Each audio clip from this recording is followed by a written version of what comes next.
இந்த பட்டிமன்ற நிகழ்ச்சியில் இப்போது தேர்தல் நேரம். மேடை அருகினிலே குடவளை வைக்கப்பட்டுள்ளது. எந்த அணி சரியாக வாதிடவில்லை, எந்த அணியை போட்டியிலிருந்து நீக்க வேண்டும் என்பதை நீங்கள் வாக்குச்சீட்டில் எழுத வேண்டும்.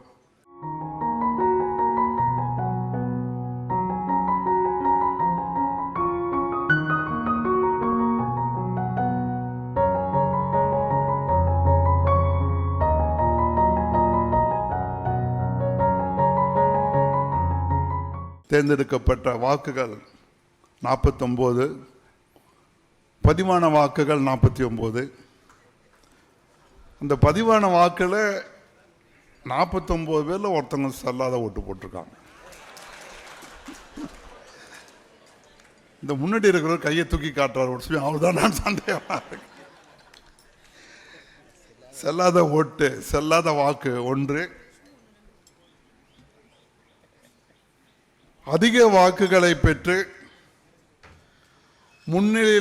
முன்னிலையில் இருக்கின்ற அணி இந்த மேடையிலிருந்து நீக்கப்பட வேண்டும். இந்த அணி நீக்கப்பட வேண்டிய அணியாக தான் நோக்கர்களால் தேர்ந்தெடுக்கப்பட்டிருக்கின்றது.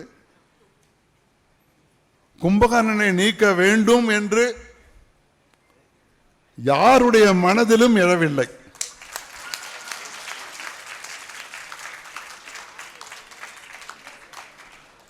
ஆகையால் கும்பகர்ணனுடைய அணி நீடித்து வாதிட வேண்டும் என்ற ஒரு பணி அவர்களுக்கு இருக்கின்றது. நோக்கர்கள் மற்றொரு அணிக்கு 6 வாக்குகளை கொடுத்திருக்கின்றார்கள். மற்றும் ஒரு அணிக்கு 42 வாக்குகள் கொடுத்திருக்கின்றார்கள். அப்ப 42 வாக்குகள் பெற்ற அணியை வெற்றி பெற்ற அணியாக அறிவிப்புதான் வழக்கம். ஆனால் நம்ம அதை செய்ய முடியாதுங்க. இங்க தேர்தல் விதி வேற. அதனால 6 வாக்குகள் பெற்ற இந்திரஜித் அந்த அணி நீக்கப்படவில்லை. நீக்கப்படுகின்ற அணி மாரிசனே என்ற அணிதான் நீக்கப்படுகின்றது. 42 வாக்குகளை பெற்றுள்ள மாரிசனுக்காக வாதாடிய அணி இந்த பட்டிமன்றத்திலிருந்து நிகழ்ச்சியிலிருந்து நீக்கப்படுகின்றது. நோக்கர்களுடைய வாக்குகளை பெற்று மாரீசன் அணி விலக்கப்பட்டிருக்கிறது. இப்பொழுது மற்ற 2 அணித் தலைவர்களும் மீண்டும் ஒரு தரம் தொகுப்புரை நிகழ்த்த இருக்கிறார்கள். முதலிலே இந்திரசித்தன் அணி சார்ந்து தொகுப்புரை நிகழ்த்த வருமாறு அதன் தலைவரை கேட்டுக்கொள்கிறேன். எது ஒப்பற்ற தியாகம் என்று சொன்னால், கும்பகர்ணனும் இந்திரஜித்தும் அண்ணனுக்காக தலையை கொடுத்தவர்களில் இன்றியமையாதவர்கள். தலையை கொடுத்தவர்களில் தலையாயவர் யார் என்ற வினாவிற்காக இங்கே வந்து நிற்கிறோம். ஆனால் ரொம்ப அருமையாக கும்பகர்ணனை பற்றி சொல்லும் போது எங்கள் ஐயா சொன்னார், சோத்துக்கு செத்தவன்னு சொன்னது கடுமையாக விமர்சனம் பண்ணாங்க. சோத்துக்கு செத்தவன்னு சொன்னது அவர் எதிலேருந்து சொன்னார் அப்படின்னா, அது அவர் சொல்லலை, ராவணனே சொன்னாரு. நீ போருக்கு போக தயங்கிய போது பிறங்கிய தசையோடு நரவம் பெற்றனை இறங்கிய கண்முகத்து இரவும் எல்லியும் உறங்குதி போய் என்று ராவணன் சொன்ன வார்த்தையை தான் சொன்னார். ஆனால் ஒரு மனுஷனுக்குன்னா ஒரு பேச்சு இருக்கணுங்க. சரின்னு பட்டது உங்களுக்கு சரியா இருக்கணும், எங்களுக்கு சரியா இருக்கணும். அப்படிதானங்கய்யா? கும்பகர்ணன் சொல்றாரு, உனக்கு அது சரி, எனக்கு அது சரின்னா அது நல்லவன் பேசுற பேச்சா? உனக்கு அது தக்கதேயாம். கும்பகர்ணனுடைய மரணம் எப்படி என்று கும்பகர்ணனே வாக்கு மூலம் கொடுத்திருக்கிறார் என்பதை நினைவில் வைத்துக் கொள்ள வேண்டும். அவருடைய மரணம் புலையுறு மரணம். புலையுறு மரணம், எனக்கது புகழேதையாள் என்று கும்பகர்ணனே வாக்கு மூலம் கொடுத்திருக்கிறார். கும்பகர்ணனை கூட அணி மாறுவதற்காக அரசியல் மாதிரி வீடனை அனுப்பிச்சது ராமன் அணி. நினைச்சு பாருங்க, கும்பகர்ணனை கூட மாற்ற முடியும் என்பதற்காக மாற்ற முயற்சி செய்தார்களே, இந்திரஜித்தை மாற்றுவதற்காக ஆளை அனுப்ப முடியுமா? அனுப்பினால் என்ன ஆகும்? அதுதான் இந்திரஜித்தினுடைய வீரம். நீ இந்திரஜித்தை அறிமுகப்படுத்தும் போது சூர்பனக அறிமுகப்படுத்துறா. இந்த கும்பகர்ணனை போல செஞ்சோற்று கடன் தீர்த்தவன் யாரும் இல்லை. அதுக்கு எங்களுக்கு மாற்றமே இல்லை. இங்க கேள்வி அது அல்ல. ஒப்பற்ற தியாகம் செய்தவர் யார்? அண்ணனுக்காக செஞ்சோற்று கடன் தீர்ப்பதற்காக உயிரை நீத்த கும்பகர்ணன் எங்க? ஆனால் இளைஞர்களின் மரணம் ரொம்ப சோகமானதுங்க. இளைஞர்களின் மரணம் என்பது மிகச் சோகமானது. சூர்ப்பனக அறிமுகப்படுத்துகிறார் கும்பகர்ணனையும். மூக்கறுபட்டவுடன் கதறி அழுகிறாள். எப்படி இந்திரஜித்தை சொல்றார்? தானவரை கருவறுத்து சதமகனை தலையிட்டு வானவரை பணிகொண்ட மருகாவோ மருகாவோ. இந்திரனையே சிறைபிடித்த இந்திரஜித்தை சூர்ப்பனகை இந்திரஜித் அறிமுகமாவதற்கு முன்பாகவே அறிமுகப்படுத்துகிறாள். ஆனா கும்பகர்ணன் எப்படி அறிமுகப்படுத்துறார்? வீரன் அறிமுகப்படுத்தல. கும்பகர்ணன் என்றால உறக்கம். கும்பகர்ண தூக்கம் தான் சொல்லுவாங்க. கொல்லீரும் படை கும்பகர்ணனை போல் குவலயத்துள் எல்லீரும் உறங்குகிறோ யான் அழைத்தல் கேளீரோ என்று கும்பகர்ணனை தூக்கத்துக்கு வேணா உதாரணமா சொல்லலாமே ஒழிய தியாகத்திற்கு உதாரணம் சொல்ல முடியாதுங்க.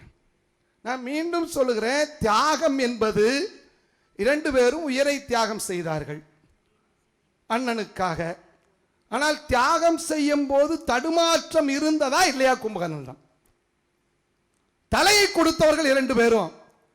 தலையை கொடுத்து கடைசி நேரத்தில் என்ன சொல்றாரு?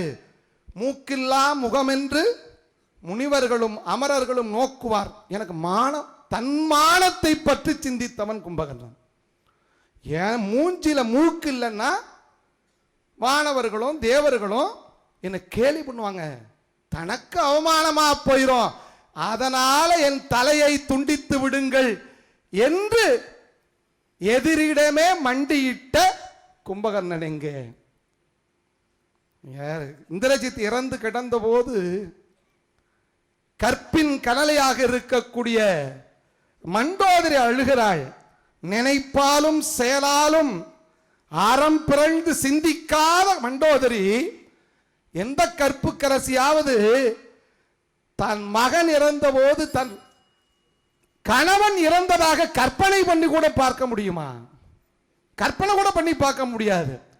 ஆனா மண்டோதரி சொல்றா, எப்ப இந்திரஜித்தின் மரணம் நேர்ந்ததோ அப்போதே ராவணனின் மரணம் நிச்சயிக்கப்பட்டது. சீதை என்னும் அமுதால் செய்த நஞ்சினால் ராவணன் இத்தகையவன் அன்றோ என்று புலம்புகிறாள் என்று சொன்னால் கும்பகர்ணன் இறந்தான். கும்பகர்ணன் உறக்கத்தின் அறிகுறி. கும்பகர்ணன் செஞ்சோற்று கடன் தீர்ப்பதற்காக இறந்தான். ஆனால் இலங்கையின் வாரிசாக இருக்க வேண்டியவன் தன் தந்தைக்காக மட்டுமல்ல, தன் இனத்திற்காகவே தலையை கொடுத்தான். நன்றி, வணக்கம். கும்பகர்ணன் சார்பாக இப்பொழுது வாதம் நிகழும். இந்திரஜித்து சீதையை விட்டுறணும், நான் அச்சத்தால் சொல்லவில்லை என்று சொன்னான். எப்பொழுது சொன்னான் என்பதுதான் கேள்வி. பட்டு தெரிந்து பல பேரை பறிகொடுத்து ஒருவன் கற்றுக்கொண்ட பிறகு சொல்வது தியாகமா? அதையே எதிரதா காக்கும் அறிவியோடு இருந்து தொடக்கத்திலேயே சொல்லுவது தியாகமா? எனக்கு அதுதான் புரியல. இவ்வளவும் நடந்து முடிஞ்ச பிறகு இந்திரஜித்து சீதையை விட்டுறலான்னு சொன்னது தியாகமா? ஆரம்பிக்கும் போதே எந்த பாதிப்பும் வேணான்னு சொல்லி கும்பகர்ணன் செஞ்சது தியாகம் இல்லையா? இன்னொரு கேள்வி, சீதையை விட வேண்டும் என்று இந்திரஜித்து எதனால் சொன்னான்? மாற்றான் மனைவியை கொண்டு வந்து வைக்க கூடாது என்ற அறத்தின் அடிப்படையில் அவன் அந்த பதிலை சொன்னானா, அல்லது அத்தனை பேரும் அழிந்த பிறகு ராம லக்குவனினுடைய மரத்தின் வலிமையை பார்த்து சொன்னானா? இதுதான் கேள்வி. கும்பகர்ணன் அறத்தின் அடிப்படையில் தொடக்கத்திலிருந்து சொன்னான். எல்லாம் முடிஞ்ச பிறகு வேற வழி இல்லை அப்படின்றப்ப இந்திரஜித்து சொன்னா ரெண்டுக்கும் வேறுபாடு உண்டு. அவர் சொன்னாரு, உனக்கது சரி எனக்கது சரி, இது ஒரு சரியான்னு கேட்டாரு. ஐயா, பருப்பு பொடி வேணும்னா பருப்பை அரைக்கணும், மிளகாய் பொடி வேணும்னா மிளகாயை அரைக்கணும். இந்த விதியை கொண்டு போய் பல் பொடி வேணும்னா பல்ல அரைக்கணும், மூக்கு பொடி வேணும்னா மூக்க அரைக்கணும். அன்னைக்கு அந்த விதி சரின்னு சொன்னையே, இன்னைக்கு இந்த விதியை மட்டும் ஏன் மாத்தி சொல்றன்னு கேட்டா அறிவுடைய செயலாது. அதனால் தனக்கு சரியாக இருப்பது எல்லோருக்கும் சரியாக இருக்கும் என்று நினைப்பதே சரி அல்ல என்பதுதான் என்னுடைய கருத்து. சூர்ப்பனகை மூக்கறிந்தவுடனே எல்லோரையும் அழைத்தாள், கும்பகர்ணனை அழைக்கவில்லை.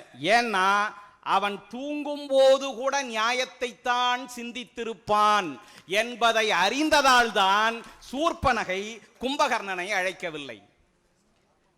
செஞ்சோற்று கடனுக்காக விழுந்தான்னு சொன்னீங்க, இல்ல. சொல்றான் கும்பகர்ணன், நீ ஒருத்த அந்த பக்கம் போயிட்ட, இந்த நாடு முழுக்க விழப்போகிறது, மக்கள் அத்தனை பேரும் இறக்கப் போகிறார்கள், அவன் மகன் கூட இறக்கப் போகிறான். எதிரணியிலே இருக்கக்கூடிய ராமனுக்கு 3 தம்பிகள், 3 பேரும் இருக்காங்க. ராவணனுக்கு 2 தம்பிகள். ஒரு தம்பி நீ அங்க போயிட்ட, நானும் அங்க வந்துட்டனா எங்க அண்ணன் தனியா இருப்பான்டா. உலகம் என்ன நினைக்கும்? 2 தம்பியில ஒருத்தன் கூட இல்லாம இப்படி செத்து போயிருக்கானே, தம்பியர் இன்றி தமையன் மாண்டு கிடப்பனோ மண் மீது என்று உலகம் என் அண்ணனை பழிக்குமேன்னு போய் செத்து போனவன் கும்பகர்ணன். அவனை பற்றியெல்லாம் இப்படி பேசுறது நியாயமே இல்லாத ஒன்று. அவன் மாத்தி மாத்தி பேசினான்.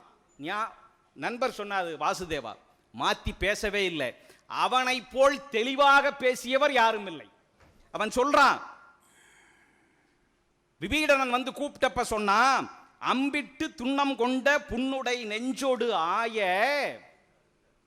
கும்பிட்டு வாழ்கிலேன் யான். அந்த வார்த்தை தான் முக்கியம். கும்பிட்டு வாழ்கிலேன் யான். நான் வந்து எங்க அண்ணனை கொன்னவனை கும்பிட்டு வாழ மாட்டேன். ஆனா ராமனை கும்பிட்டு ஒரு வரம் வேண்டுகோள் வைத்தானே, அது இவனுக்காக அல்ல, தம்பியான வீடனனுக்காக. கும்பிட்டு யான் வாழ்கிறேன், ஆனால் என் தம்பியின் உயிரை காப்பாற்ற வேண்டும் என்று சொன்னால் உன்னை கும்பிடவும் தயங்க மாட்டேன் என்று சொன்னவன்தான் கும்பகர்ணன். அப்படி அவனுடைய லட்சியம் 2. அவன் மிக தெளிவாக சொன்னான், ராவணா அண்ணா, நான் செல்கிறேன், எவ்வளவோ அறிவுரை சொன்னேன், கருத்திலா இறைவன் தீமை கருதினால் அவனை காத்து திருத்தலாம் ஆயின் என்றே திருத்தலாம். இந்த நோயை குணப்படுத்தவே முடியாது அப்படின்றதுக்காக அதை விட்டுறலாமா? முயற்சி பண்ணணும் இல்ல? எத்தனை மருத்துவர்களை கொண்டு வந்து முயற்சி செய்யணும் அல்ல? கும்பகர்ணன் அந்த முயற்சியை தொடர்ந்து செய்தான். கருத்திலா இறைவன் தீமை கருதினால் அவனை காத்து திருத்தலாம் ஆயின் என்றே திருத்தலாம். இந்திரஜித்து அந்த வேலையை செய்யவில்லை. தொடக்கத்திலே செய்திருக்க வேண்டும், அதை செய்யல. அதனால மானுடர் இருவரை வணங்கி அக்கூனுடை குரங்கை கும்பிட்டு வாழ்தல் ஊனுடை உம்பிக்கும் உனக்குமே கடன். அங்க ராவணன் மிக தெளிவா சொன்ன 3 பேர், அந்த 3 பேரை தான் உங்களுக்கு காவலாக நிற்க வேண்டும் என்று சொன்னான். ராவணன் கும்பகர்ணன் இறந்த பிறகு அழுகிறான். அழுத பொழுது அவன் ஒரு வார்த்தை சொன்னான், கும்பகர்ணா, உன்னை போருக்கு அனுப்பிய பொழுது நீ 7 பேரை கொன்றுவிட்டு வருவாய் என்று நான் நினைத்தேன். 7 பேர் மரண செய்தி வரும் என்று நான் நினைத்தேன். அந்த 7 பேர் யார் தெரியுமா? ராமன், லக்குவன், அனுமன், சுக்ரீவன், அங்கதன், நீலன், ஜாம்பவான். ராவணன் சொல்கிறான், இந்த 7 பேரை கொன்றுவிட்டு வருவாய் என்று நினைத்தேன். அப்பொழுது ராவணனுக்கே தெரிந்திருக்கிறது, குளத்திலே இருந்து அங்கு சென்று அத்தனை பேரையும் கொன்ற வீடனனை கும்பகர்ணன் ஒருபோதும் கொல்ல மாட்டான் என்று ராவணன் தெரிந்து வைத்திருக்கிறான். அதுதான் இவன் அண்ணனாக இருந்து தம்பியை காப்பான், தம்பியாக இருந்து அண்ணனுக்காக உயிர் தருவான். அந்த தியாகத்தை விட உயர்வான தியாகம், ஒப்பற்ற தியாகம் வேறு எதுவும் இல்லை என்று கூறி வாய்ப்பளித்த அனைவருக்கும் நன்றி பாராட்டி விடைபெறுகிறேன். நன்றி, வணக்கம். 3 பாத்திரங்களை எடுத்துக்கொண்டு ஒப்பற்ற தியாகம் செய்தவர் யார் என்று கேள்வி எழுப்பி, அதிலே இப்பொழுது நோக்கர்கள் ஒரு அணியை விலக்கி இருக்கிறார்கள், மாரீசன் என்ற அணியை விலக்கி இருக்கிறார்கள். அந்த தீர்ப்பிலே எனக்கு 100% உடன்பாடு ஏற்பட்டிருக்கிறது. வழக்கமாக இந்த நோக்கர்களுடைய தீர்ப்பிலே நான் சில நேரத்திலே முரண்பட்டு கொள்வதுண்டு. அப்படியல்லாமல் மிகச்சரியான ஒரு தீர்ப்பினை நோக்கர்கள் எல்லோருமாக சேர்ந்து வாக்களித்ததன் மூலம் ஒரு நல்ல தீர்ப்பினை காட்டியிருக்கிறார்கள் என்கின்ற அளவிலே நான் மீண்டும் மீண்டும் அவர்களுக்கு நன்றி சொல்ல கடமைப்பட்டிருக்கிறேன். இப்பொழுது மாரீசன் பற்றி நான் அதிகம் இதிலே பேச வேண்டிய தேவை இல்லை. எனக்கு தரப்பட்டிருப்பது 2 தலைப்புகள். அதற்கான தீர்ப்பை நான் சொல்ல வேண்டும். ஆனாலும் கூட இந்த மாரீசன் பற்றிய என்னுடைய மனதில் எழுதுகிற ஒரு சில செய்திகளை மட்டும் பதிவாக்கிவிட்டு தீர்ப்பை நோக்கி நகரலாம் என்று நினைக்கிறேன். மாரீசன் அணியை ஏன் நோக்கர்கள் விலக்கினார்கள் என்றால், அவனை பொறுத்த அளவிலே, மாரீசனை பொறுத்தளவிலே தியாகம் என்ற ஒன்று அவனுடைய செயல்பாட்டிலே இருந்ததா என்கின்ற கேள்வியை நாம் கூர்ந்து கவனிக்க வேண்டும். அவனுக்கு பின்னாலே இருந்த தியாகம் என்ன? அதற்கு முன்பாக நான் ஒன்றை சொல்ல விரும்புகிறேன். இந்த தியாகம் என்றால் என்ன என்பதை பற்றி நாம் தீர்மானமான ஒரு முடிவுக்கு வர வேண்டும். தியாகம் என்றால் என்ன என்று கேட்டால், ஒருவர் தானாக விரும்பி இன்னொருவருக்கு செய்வது தியாகம். கட்டாயப்படுத்தி பிடித்து தள்ளி இதை நீ தியாகம் செய் என்று சொல்லி தியாகம் செய்வித்தால் அது தியாகமாகாது. முன்பு பட்டிமன்றங்களிலே பேசுகிறவர்கள் சொல்வார்கள், ஒரு கதை கேட்டு நான் ரசித்திருக்கிறேன். ஒரு ஊரிலே ஒரு ஆழமான கிணறு. அந்த கிணற்றுக்குள்ளே ஒரு பிள்ளை விழுந்து விட்டது. அந்த பிள்ளையை தூக்குவதற்கு யாரும் இல்லாமல் எல்லாரும் தத்தளிக்கிறார்கள். ஒருவரை ஒருவர் சிபாரிசு பண்ணுகிறார்கள், அந்த பிள்ளையை தூக்குங்களேன் என்று. அந்த நேரம் பார்த்து திடீரென்று அந்த கிணற்றங்கரையில் இருந்த ஒரு கிழவன் பாய்ந்து கிணற்றுக்குள்ளே குதித்தான். குதித்த பிறகு அந்த கிழவனையும் பிள்ளையையும் தூக்கி எடுத்தார்கள். எல்லோருமாக அந்த கிழவனை பாராட்டினார்கள். கிழவனோ அந்த பாராட்டை வாங்காமல் அங்கும் இங்குமாக யோசித்து கொண்டு பார்த்து கொண்டு நின்றானாம். அப்போ அருகிலே நின்றவர்கள் கேட்டார்களாம், என்னப்பா உன்னை எல்லாரும் பாராட்டுகிறார்கள், அதை கவனிக்காமல் நீ எங்கோ பார்த்து கொண்டு நிற்கிறாயே என்று சொன்ன பொழுது கிழவன் சொன்னானாம், என்னுடைய தியாகத்தை அவர்களெல்லாம் பாராட்டுகிறார்கள், அதிலே உண்மை இல்லை. நான் எட்டி பார்க்கலாம் என்று மற்றவர்களைப் போல்தான் எட்டி பார்த்தேன். என்னை யாரோ பிடித்து உள்ளே தள்ளிவிட்டான், அவனுங்கே இருக்கிறான் என்று நான் கண்டுபிடிக்க ஆசைப்படுகிறேன் என்றானாம். சில தியாகங்கள் இப்படி அமைந்து விடுகின்றன. வலிய போய் அவர்களை அந்த தியாகத்துக்குள்ளே செருகி விடுவார்கள், மாட்டி விடுவார்கள். இந்த 3 பேருடைய தியாகத்துக்கு பின்னாலேயும், அது மாரீசனாகட்டும், இந்திரசித்தனாகட்டும், கும்பகர்ணனாகட்டும், ஒரு வலிய தள்ளிய, அல்லாது அதற்குள்ளே பிடித்து தள்ளியதாகிய ஒரு தன்மை 3 பேருடைய தியாகத்துக்குள்ளேயும் பொதிந்திருக்கிறதோ என்று மனம் எண்ணுகிறது. இந்திரசித்தன் அப்படித்தான் செய்தான், கும்பகர்ணன் அப்படித்தான் செய்தான். முக்கியமாக இந்த எங்களுடைய மாரீசனும் அப்படித்தான் செய்கிறான். மாரீசனை பொறுத்தளவிலே ராமாயணத்திலே அவன் முன்னமே தோன்றுகிற ஒரு பாத்திரம். தாடகையினுடைய புதல்வர்கள் என்று சொல்லப்படுகிறவர்கள் மாரீசன், சுபாகு என்று 2 பேர். விஸ்வாமித்திரர் தவம் செய்கிற பொழுது அந்த தவத்தை குழப்புவதற்காக இவர்கள் வருகிறார்கள். தாடகை முதலே இறந்து போய் விடுகிறாள். அவர்களிடமிருந்து யாகத்தை காக்க ராமனை கொடு என்றுதான் விஸ்வாமித்திரர் வந்து கேட்கிறார். தருவனத்துள் யானையற்றும் தவவேள்விக்கு இடையூறாக தவம் செய்வோர்கள் வெறுவரச் சென்று அடை காம வெகுளியன நிறுதர் இடை விலக்கா வண்ணம் செருமுகத்து காத்தியன நின்சிறுவர் நால்வரினும் கரிய செம்மல் ஒருவனை தந்திடுதி என உயிரிறக்கும் கொடுங்கூற்றின் உளையச் சொன்னான் என்று கம்பர் பாடுகிறார். இப்போ என்னவென்று கேட்டால், 2 பேர் வந்து இந்த தவத்தை குழப்புகிறார்கள். இந்த 2 பேரையும் தவத்தை குழப்புகிறவர்களுக்கு சொல்லுகிறான் காம வெகுளி என. என்ன காம வெகுளி? தவம் செய்வோர்கள் வெறுவரச் சென்று அடை காம வெகுளி. எப்பவும் பாருங்கள், சில குற்றங்கள் வெளியிலே இருந்து நமக்குள்ளே போகின்றன, வேறு சில குற்றங்கள் நமக்குள்ளே இருந்து வெளியே வருகின்றன. அப்படி உள்ளே இருந்து வருகிற குற்றங்களை உயிர்குற்றங்கள் என்கிறார்கள் நம் பெரியவர்கள். உயிர்க்குற்றங்கள் என்று சொல்லுகிறார்கள். அந்த உயிர்க்குற்றங்கள் எவை என்றால் காமமும் கோபமும். இந்த காமமும் கோபமும் வெளியே இருந்து உள்ளே போகிற குற்றங்கள் அல்ல, நமக்கு உள்ளேயே இருக்கிற குற்றங்கள், உள்ளிருந்து வெளிவருகிற குற்றங்கள். இந்த காமம் கோபம் என்பவை உயிரிலே பொதிந்திருந்து வெளிவருகிற குற்றங்கள். அது ஒரு காலமும் முற்றாக இல்லாமல் போவதில்லை. இந்த ரெண்டு குற்றங்களையும் ஒப்பிடுவதற்காக இந்த மாரீசனையும் சுபாகுவையும் சொல்லுகிறார். இந்த ரெண்டு பேரும் காமமும் கோபமும் தவம் செய்கிறவர்களை தடை செய்வது போல எங்களுடைய யாகத்தை தடை செய்கிறது என்று விஸ்வாமித்திரர் சொல்லி அதற்காகத்தான் ராமன் புறப்பட்டு போகிறான். போய் அம்பு விடுகிற பொழுது முதலிலே சுபாகு இறந்து போய் விடுகிறான். மாரீசனை கடற்கரையிலே தூக்கி அந்த அம்பு எறிந்து விடுகிறது.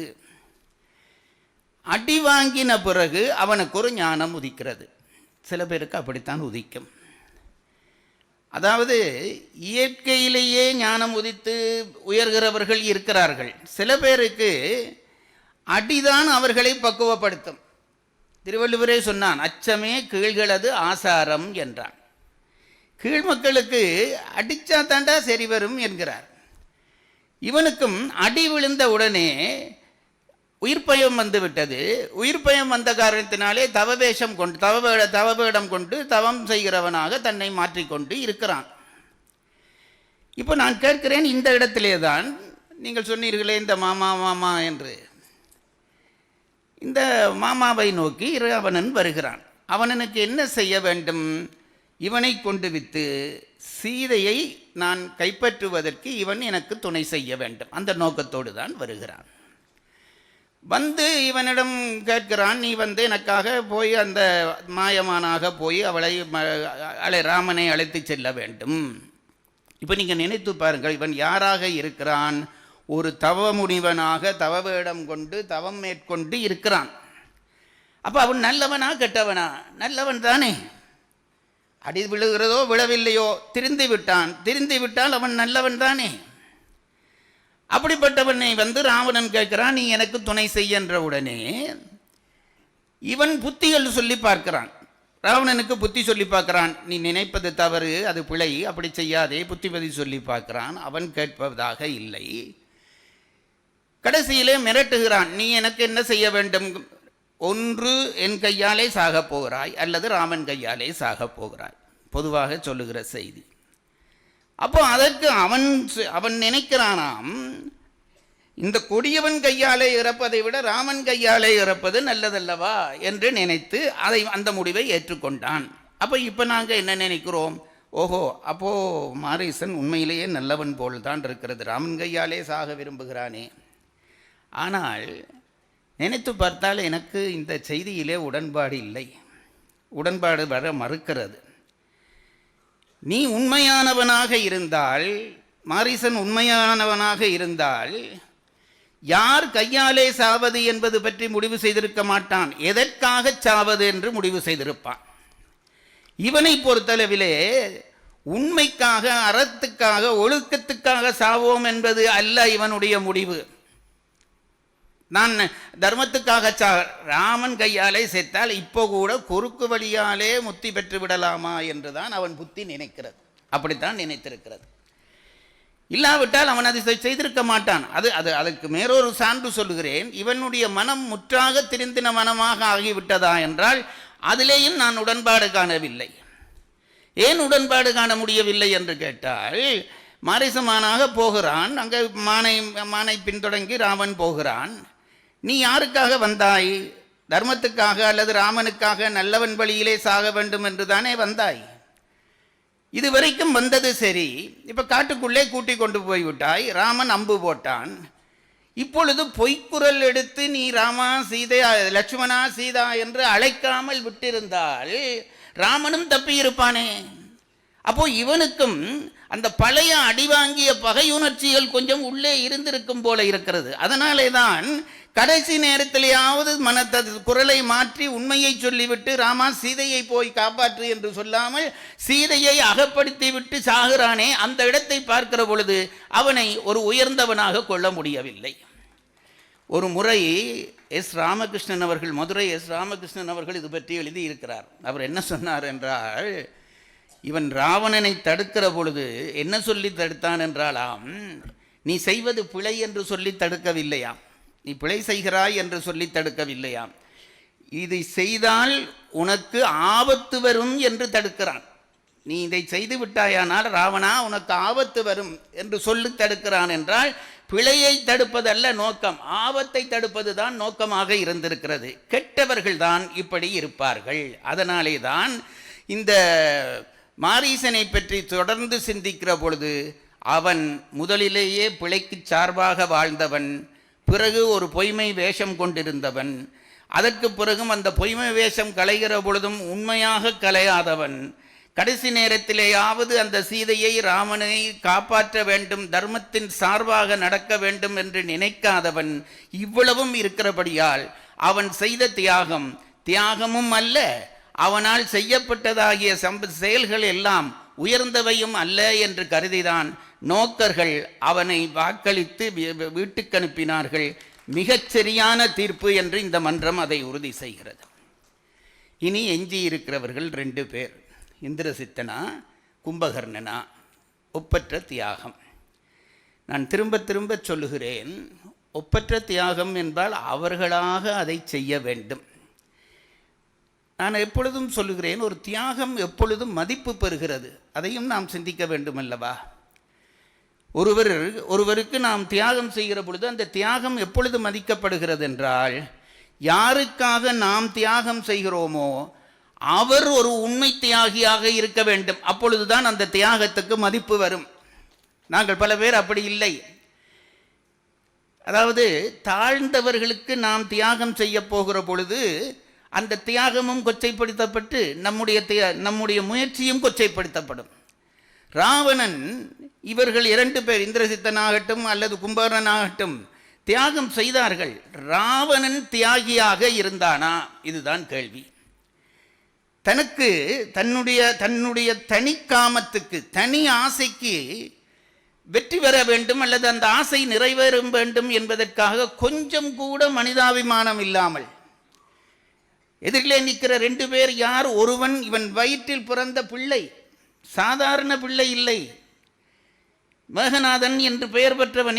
இந்திரனை கொண்டு வந்து தன்னுடைய சிறையிலே அடைத்து பெயர் பெற்றவன்.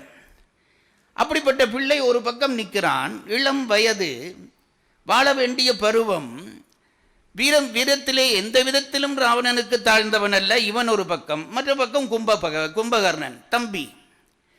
இந்த 2 பேரையும் பார்த்த உடனே ஒருவனுக்கு காமம் அடங்க வேண்டாமா? நான் உங்களை கேட்கிறேன்.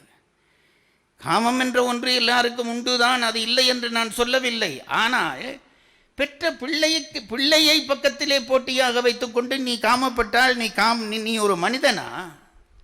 உன்னை எப்படி ஒரு உயர்ந்தவன் என்று எடுப்பது? கூட பிறந்த தம்பி நிற்கிறான், வெட்கம் பெற வேண்டாமா? நான் கேட்கிறேன். இப்போ இன்றைக்கெல்லாம் சில பேருக்கு ஒரு இயல்பு வந்து விட்டது. அதாவது இந்த என்ன சொல்வது, தாழ்ந்த பாத்திரங்களை உயர்த்தி மகிழ்ச்சி காண்பதென்று இப்பொழுது ஒரு ருசி வந்திருக்கிறது. நான் பொதுவாக பல இடங்களிலே பார்க்கிறேன். ராவணனை யாருக்கும் குறை சொன்னால் ஒருத்தருக்கும் பிடிக்கிறதில்லை. ராவணன் உயர்ந்தவன் என்கிறார்கள். ராமனை யாராவது குறை சொன்னால் நன்றாக பிடிக்கிறது. என்னென்றால் இவர்களுக்கு ராவணனை பிடிக்க காரணம் என்ன என்று நான் பலதரம் சிந்தித்திருக்கிறேன். இவர்களுக்குள்ளே ஒரு ராவணன் இருக்கிறான், அதுதான் காரணம். இவர்களுக்குள்ளே ஒரு ராவணன் இருக்கிறான். அந்த ராவணன் என்ன செய்கிறான் என்றால், இந்த ராவணனை வீழ்த்தினால் நான் விழுவேனே என்று அஞ்சி அது ராவணன் நல்லவன் என்று சொல்ல வைக்கிறான். நான் எப்பொழுதும் சொல்லுகிறேன் பாருங்கள், சில தீமைகளை கண்டால் அதை துணிந்து தடுக்க வேண்டும். மற்றவர்களுக்காக அல்ல, நமக்காக. என்னுடைய வீட்டிலே, என்னுடைய இல்லத்திலே, என்னுடைய குடும்பத்திலே ஒரு பிழை செய்கிற பொழுது இது பிழை என்று சொல்ல தம்பில்லாதவன் பிறகு எப்படிப்பட்ட மனிதனாக இருக்க முடியும்? காவியங்களை நாங்கள் ஏன் படிக்கிறோம்? நான் உங்களை கேட்கிறேன். சும்மா பட்டிமன்றத்திலே பொழுதுபோக 9 பேர் பேசினார்கள், எல்லாருமா சேர்ந்து, இதுக்குத்தானே நாங்கள் காவியம் படிக்கிறோம். காவியத்தை படிக்கிற பொழுது ஒவ்வொரு பாத்திரமும் அணுவாக நம் நெஞ்சத்துக்குள் இறங்க வேண்டும். அப்படி இறங்காத பட்சத்திலே ராமாயணத்தை தூக்கி கசைக்கு குப்பையிலே போடுங்கள் என்று தான் நான் சொல்வேன். அப்படித்தான் நான் சொல்வேன். ஒவ்வொரு பாத்திரமும், அந்த பாத்திரத்தினுடைய ஒவ்வொரு நல்லம்சமும் நமக்கு உள்ளே இறங்க வேண்டாமா? அப்படி இறங்கினால் என்ன நடக்கும்? இப்போ என்ன, இது ஒரு பொழுதுபோக்கு, மண்டபம் நிறைய கூட்டம், பாண்டிச்சேரி கம்பன் கழகத்துக்கு வெற்றி, பட்டிமன்ற பேச்சாளர்களுக்கு வெற்றி, இதுதானா இந்த நிகழ்ச்சியினுடைய வெற்றி? இத்தனை ஆண்டுகளாக, 1000 ஆண்டுகளாக கம்பனை தோளிலே வைத்து சுமந்து சுமந்து சுமந்து இந்த இனம் தாங்கி வருகிறதே எதற்காக என்று கேட்டால், இந்த காவியத்தை படிக்கிற பொழுது ஒவ்வொரு அணுவாக நாம் ராமனை உள்வாங்குகிறோம், நல்லவற்றை உள்வாங்குகிறோம், தர்மத்தை உள்வாங்குகிறோம். அப்படி வாங்குவதன் மூலம் இந்த அடுத்த தலைமுறைக்கு இந்த தர்மத்தின்படி வாழ்ந்தால் வெற்றியடையலாம் என்ற சத்தியத்தை சொல்லிக் கொண்டிருக்கிறோம். அதுதான் பட்டிமண்டபம். வெறுமனே பட்டிமண்டபத்தில் யார் வென்றார்கள், விளையாட்டு பண்ணினார்கள் என்பதெல்லாம் இல்லை. கடைசி வரைக்கும் நமக்கு தெரிய வேண்டும், சத்தியத்தின்படி வாழ்ந்தால் தர்மம் வாழும். நான் எப்பவும் சொல்றேன் பாருங்க, இன்றைக்கு இந்த உலகத்தில் இருக்கிற பெரிய நஷ்டமே என்னவென்று கேட்டால், திருக்குறளிலே சிற்றினம் சேராமை என்று ஒரு அதிகாரம் உங்களுக்கு தெரியும். பெரியாரை துணைக்கோடல் என்று ஒரு அதிகாரம், சிற்றினம் சேராமை என்று ஒரு அதிகாரம். இந்த பெரியாரை துணை கோடாமை என்ற அதிகாரம் என்றால் என்ன? துணை கோடுதல், பெரியாரை துணை கோடுதல். அப்போ அதுக்கு என்ன அர்த்தம் என்றால், நாம் நம்மை விட உயர்ந்தவர்களை, பெரியவர்களாக இருக்கிறவர்களை நாங்கள் துணை கோட வேண்டும். இதுதானே? இது சரி. இப்போ சிற்றினம் சேராமை என்பதற்கு என்ன அர்த்தம்? பெரியவர்கள் சின்னவர்களோடு சேரக்கூடாது என்று அர்த்தம். அப்படியானால் முதல் இது எப்படி நடக்கும்? நான் சொல்றது உங்களுக்கு புரியுதா? அதாவது பெரியாரை துணை கோடல் என்று ஒரு அதிகாரம் இருக்குது. அப்போ என்ன செய்யணும்? பெரியவர்களை நாங்கள் துணையாக கொள்ள வேண்டும். பின்னாலே சிற்றினத்தை சேராதே. அப்போ பெரியார்கள் சிற்றினத்தை சேராவிட்டால் நாங்கள் எப்படி துணை கோட முடியும்? இது ரொம்ப காலம் எனக்கு தலையிலே போட்டு என்னை வேதனைப்படுத்தி கொண்டிருந்தது. இதனை திருவள்ளுவர் போட்டு முன்னுக்கு பின்னுக்கு முரணாக அடிக்கிறார் என்று நினைத்தேன். பரிமேலழகர் தான் இதற்கு தெளிவான விளக்கம் சொன்னார். பரிமேலழகர் தான் தெளிவான விளக்கம். யார் சிற்றினம் என்று சொல்லுகிறார்? சிற்றினம் என்பதற்கு நீங்கள் போய் படித்து பாருங்கள். சிற்றினம் என்றால் யார் என்பதற்கு அவர் சொல்லுகிற அதில் சிலது சொல்லலாமா தெரியவில்லை. எனக்கு என்ன சொல்லிட்டு போகிறேன், உங்களை தானே கஷ்டப்படுத்துவார்கள். சிற்றினம் என்பதற்கு அவர்கள் சொன்ன முதல் வரைவு என்று சொன்னாரா, நல்லதன் நன்மையும் தீயதன் தீமையும் இல்லென்பாரும். இதையா முதல் அடி. யாரை சிற்றினம் என்று சொல்கிறாயா? நல்லதாலே நல்லது நடக்கும், தீயதாலே தீயது நடக்கும் என்பதை எவன் மறுக்கிறானோ அவன்தான் சிற்றினம், அவன்தான் சிற்றினம். இன்றைக்கு அத்தகைய அவர்களுடைய தொகை நாளுக்கு நாள் கூடிக்கொண்டே வருகிறது. தமிழர்களுக்கு உரிய சில தனிக்குணங்கள் உண்டு. அந்த தனிக்குணங்களை விட்டு என்றைக்கு தமிழினம் அசைகிறதோ அன்றைக்கு அது பாதாளத்துக்குள்ளே விழும். மறந்து போகாதீர்கள். இதை நான் ஏன் சொல்லுகிறேன் என்றால், நிகழ்ச்சிக்காக இல்லை, இங்கே இருக்கிற ஒவ்வொரு பெற்றோர்களுடைய கருத்துக்காக சொல்லுகிறேன். நீங்கள் சரியாக நடந்தால் உங்கள் பிள்ளைகள் சரியாக நடப்பார்கள். அவ்வளவுதான். நீங்கள் சரியாக நடந்தால் உங்கள் பிள்ளைகள் சரியாக நடப்பார்கள். நான் வழக்கமாக சொல்லுகிறது தான். ஒரு தந்தை அலுவலகத்துக்கு போய்விட்டு வந்தார். அலுவலகத்துக்கு போய்விட்டு வந்த உடனே அப்போ தான் இந்த பையன் பள்ளிக்கூடத்தால் வந்தான். தந்தையை அவனை கூப்பிட்டார். அன்றைக்கி என்னமோ அவருக்கு நேரம் கிடச்சிருச்சு, கூப்பிட்டார். இந்த பையன் வந்தான். இந்த புஸ்தக பையை கொண்டாண்டார். கொண்டு வந்து கொடுத்தான். பயந்து கொடுக்குறான் புஸ்தக பையை. இவர் திறந்து பார்த்தார். திறந்து பார்த்தால் அதில் ஒரு புது பேனை. இவர் வாங்கி கொடுக்க இல்லை, புது பேனை இருந்தது. இவருக்கு சந்தேகமாக போச்சு. பையனை கேட்டார்டா, இந்த பேனை நான் உனக்கு வாங்கி தரையிலடா, நீ யார் இது உனக்கு வாங்கி தந்ததுன்றான். இவன் மேலும் முடிச்சினான். கண்ணால் கண்ணீர் விட்டான். டேய், ஏன் இப்போ சும்மா அழுகிற? இந்த பேனை நான் உனக்கு வாங்கி தரவில்லை, எப்படி உன் பைக்குள் வந்தது? அழுத்தி கேட்குறாராம். இப்படி கேட்டார், எப்படி உன் கைக்குள்ளே வந்ததுன்றோடனே இவன் அம்மாவை அப்போ தான் பார்த்தான். எப்பவும் இந்த அம்மாமார் தான் பிள்ளைகளுக்கு ஆபத்தாந்தவர்கள். என்ன ஆபத்தாந்தவர்கள்? பிழை செய்தால் காப்பாற்றுகிறவர்கள். அம்மா ஓடி வந்தாள். அவன் அங்கேயோ எடுத்திருப்பான், நீங்கள் விடுங்க என்னான். நீ போ, உனக்கு முதல் அடிக்க வேணும் போ என்று பிள்ளையை கூப்பிட்டு 2 அடி போட்டான். இப்போ இந்த அம்மா திருப்பி தடுத்தா, அடிக்காதீங்க பாவம் அவனுண்டான். அப்போ இந்த அப்பா கண்ணீர் விட்டபடி சொன்னாராம், ஏண்டி இவன் இந்த இன்னொருத்தன் பேனையை களவெடுக்கிறான்? நான் தானே இவனுக்கு ஆஃபீஸில் இருந்து 7 பேனை வாரம் களவெடுத்து கொண்டு கொடுக்குறேனே என்றான். வாராவாரம் நான் 7 பேனை களவெடுத்து கொண்டு வந்து கொடுக்குறேனே, இவனே நீ இதை போய் போய் அங்கே களவெடுக்கவான்னு சொல்லியிருந்தா 8வது பேனையும் நான் களவெடுத்து கொண்டு வந்திருப்பேனேன்னா அப்பன். நல்லதன் நன்மையும் தீலையதன் தீமையும் இல்லென்பாரும், மறந்து போகாதீர்கள். நீ நல்லதை பாராட்டினால் எனக்கு தெரிய சார், நான் ஒன்று சொல்லுகிறேன். இது எங்கள் ஊரில் எங்கள் கம்பன் கழகத்துக்குள்ளே நடந்தது.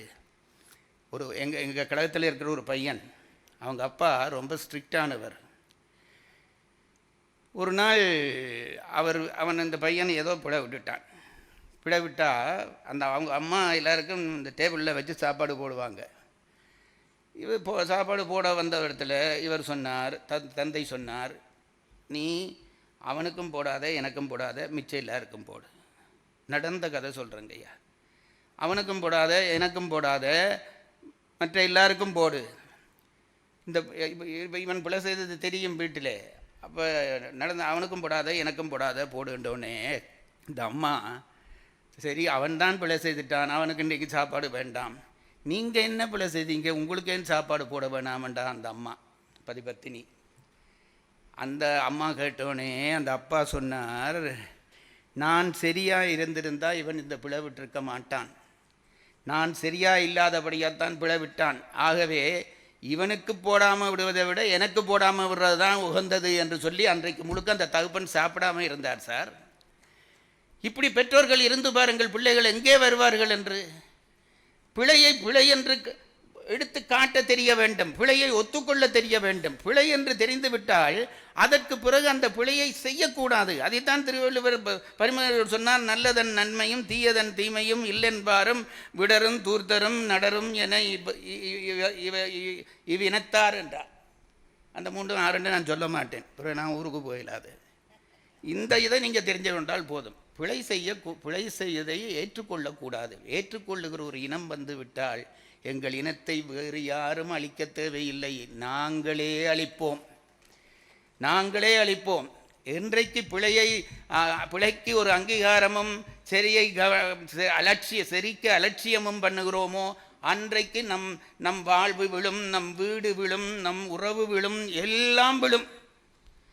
திருவள்ளுவருக்கு தான் இந்த கொழுப்பு. அவர் சொல்வார், சில குறள்கள் சொல்கிற பொழுது சொல்லுவார், நீ அழிகிறது இல்லடா, உன்னுடைய சுற்றம் அழியும் என்பார். கொடுப்பது அழுக்கறுப்பான் சுற்றம், உடுப்பதும் உண்பதும் இன்றி கெடும். யாருக்காவது ஒருத்தன் கொடுக்குறத நீ இந்த வெளியே போய் தடுக்கிறியா, உன்னுடைய சுற்றம் எல்லாம் சாப்பிட்றதுக்கும் உடுக்கிறதுக்கும் உடுப்பில்லாமல் அழிஞ்சு போவார்களடா. அப்போ தான் ஒருத்தன் பரிமேல்கிட்ட கேட்டான், இது என்னையா இவன் பண்ணினதுக்கு அவனை ஏன் சொல்லுகிறார்கள், சொந்தக்காரன் என்ன பண்ணினான் என்றால், சுற்றம் கெடும் எனவே இவர் கெடுவது சொல்லாமலே புறப்பட்டது என்றார். நாங்கள் படிக்கிறோம் இல்லை சார், எத்தனையோ சொத்துக்களை நமக்கு கொட்டி விட்டு போயிருக்கிறார்கள். இப்போது இந்த கும்பகர்ணன் ஒரு பக்கம், இந்திரசித்தன் ஒரு பக்கம், 2 பேரும் தியாகம் பண்ணினார்களா என்றால் தியாகம் பண்ணினார்கள். இந்த தியாகத்திலே எதற்கு உயர்ந்த தியாகம், ஒப்பற்ற தியாகம் என்ற பெயரை எதற்கு கொடுக்கலாம், இதுதான் இப்போ இருக்கிற கேள்வி. எந்த தியாகத்துக்கு ஒப்பற்ற தியாகம் என்று பெயரை கொடுக்க முடியும்? இந்திரசித்தன் செய்தானே, இந்திரசித்தனும் நிறைய செய்தான், பல செய்தான், நிகும்பல யாகம் செய்தான், மாயா சீதை செய்தான், எல்லாம் செய்தான். அவனுடைய செயற்பாடலும் ஒன்று. அவன் இறந்து போன பொழுது மண்டோதரி கதறுகிறாள், நாளை உனக்கும் இந்த நிலை வந்துவிடப் போகிறதே என்று நினைத்து அழுதாள். அஞ்சினேன் அச்சீதை என்னும் நஞ்சினால் செய்தால் நாளை இத்தகையனன்றோ என்று அவள் கதறுகிற கதறல் இருக்கிறதே. எல்லா விஷயத்திலும் அவனும் சில விஷயங்கள் துணிந்து செய்தவன் என்பதிலே மறுப்பில்லை. மற்ற பக்கம் பார்த்தால் கும்பகர்ணன், அவனும் பெரிய வேலை செய்தான். அவனை பொறுத்தளவிலே அண்ணா செய்தது பிழை என்பதிலே ஆரம்பத்திலே இருந்து தீர்க்கமான முடிவோடு இருந்தவன் கும்பகர்ணன், அதில் சந்தேகமே இல்லை. தீர்க்கமான ஆசில் வர தாரம் அவை அஞ்சிரை அடைப்போம், காசில் புகழ் காதலுருவோம் வளமை கூற, பேசுவது மானம் இடை பேணுவது காமம், கூசுவது மானுடரை நன்று நம கொப்பம். பெரிய மானம் என்று பேசின இடையா இன்னொருத்தன் பெஞ்சாதியை குழந்தை வச்சுறதுக்கு தானே உன் மானம் சொல்லி தந்தது உனக்கு என்று கேட்டு முதல் சபையிலேயே அதை தன்னுடைய எதிர்ப்பை பதிவு செய்தவன் கும்பகர்ணன். பிறகு போய் தூங்கிட்டான். அவனுக்கு என்ன சார் செய்கிறது? தூக்கம் அவனுக்கு ஒரு வரமாக போச்சு.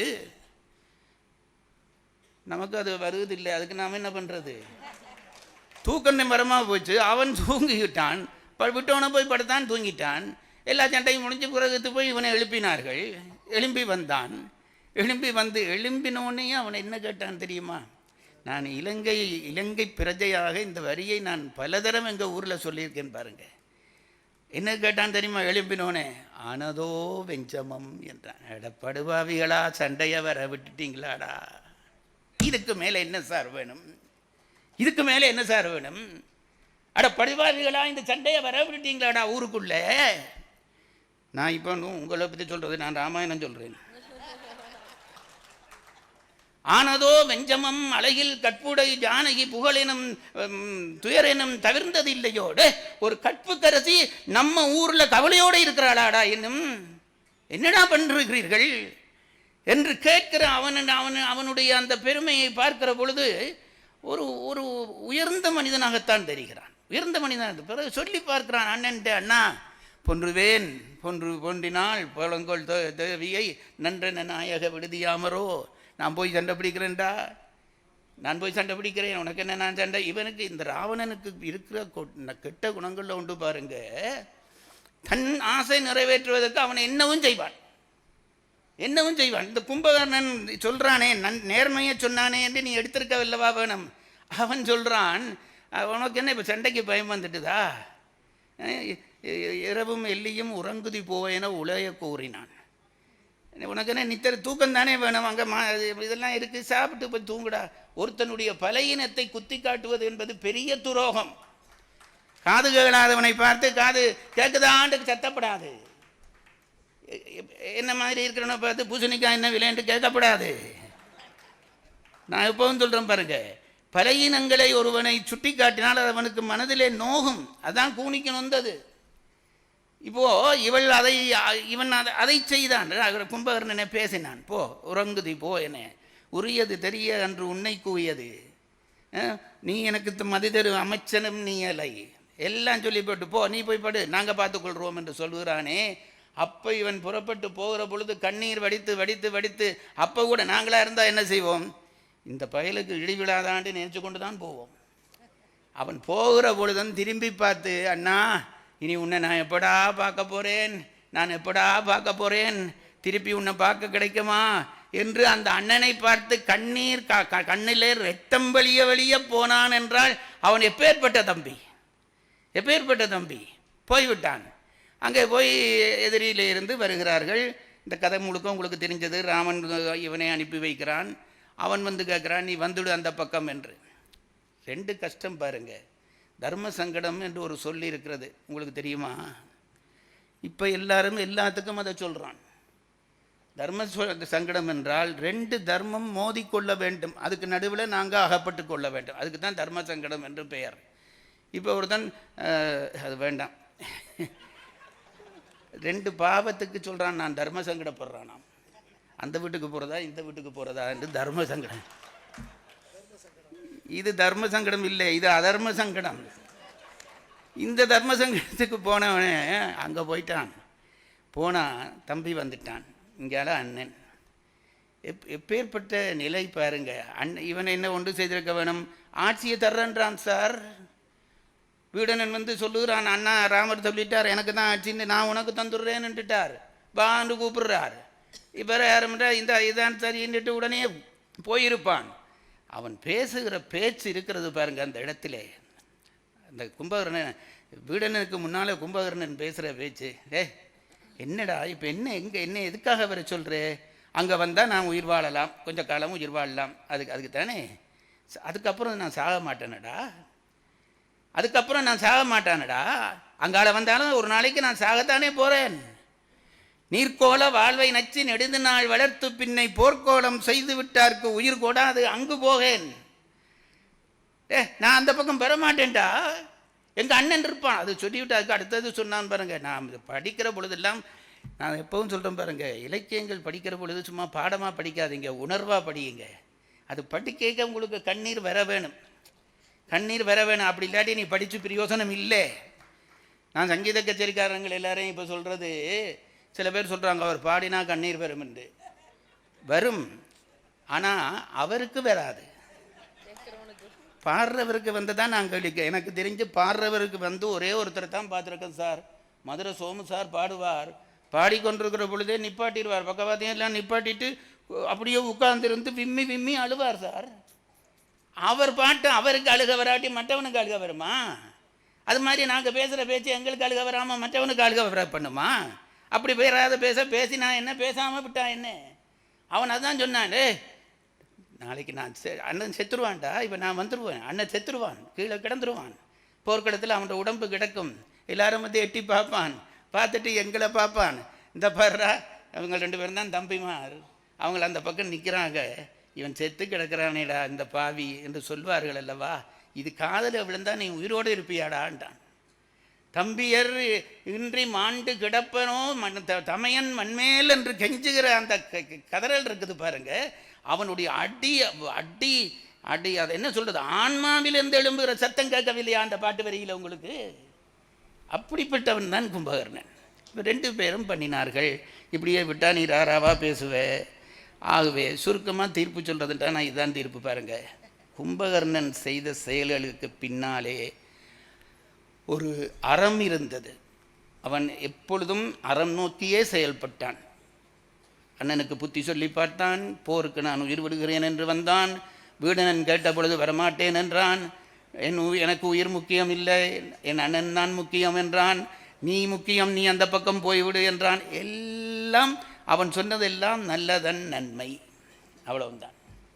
இந்த வீடு இந்த இந்திரசித்தன் இருக்கிறானே, அவன் அவன் செய்தது முதல் பெரிய விலை. இந்த சண்டையை சீதையை விடக்கூடாது என்று தூண்டுதல் கொடுத்தாள்ல அவன் ஒரு ஆள்.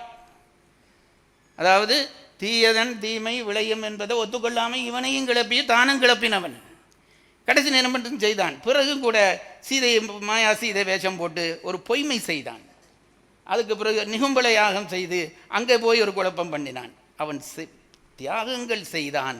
தியாகங்களுக்கு பின்னாலே அவனிடம் இருந்த விஷயங்கள் எல்லாம் தீமைகள் தான் பதிவாகி இருந்தன. கும்பகர்ணனும் தியாகம் செய்தான். அவனுடைய தியாகத்துக்கு பின்னாலே நன்மைகள் பதிவாகி இருந்தபடியால் அவனையே உயர்ந்த தியாகி என்று தீர்ப்பளித்து விடைபெறுகிறேன். வணக்கம்.